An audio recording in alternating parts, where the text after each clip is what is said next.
أعوذ بالله من الشيطان الرجيم بسم الله الرحمن الرحيم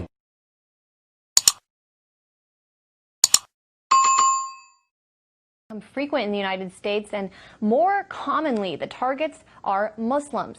That's in a country where Islam remains the fastest growing religion. That's in a country where Islam remains the fastest growing religion. That's in a country where Islam remains the fastest growing religion.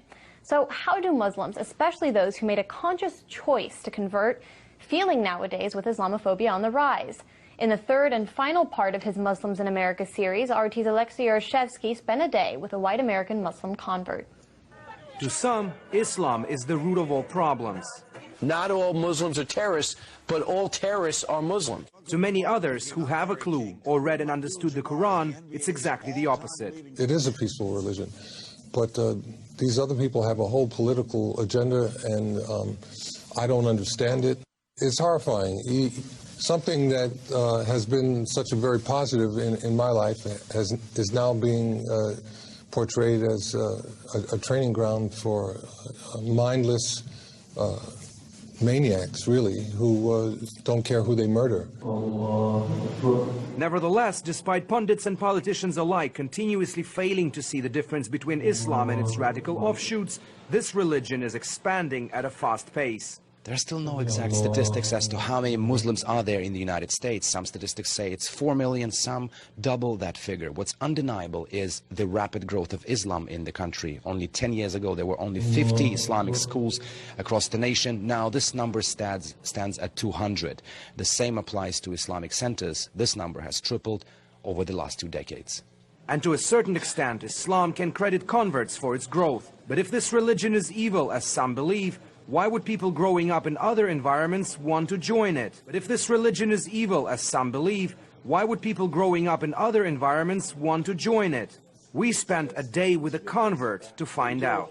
I pray here, I pray everywhere in the house. Robert Mago is what you would call a genuine white American. In fact, his family's presence in the United States dates back 4 centuries. So you have this piece of art, basically centerpiece in your apartment, right? Well, Islam is the centerpiece of my life.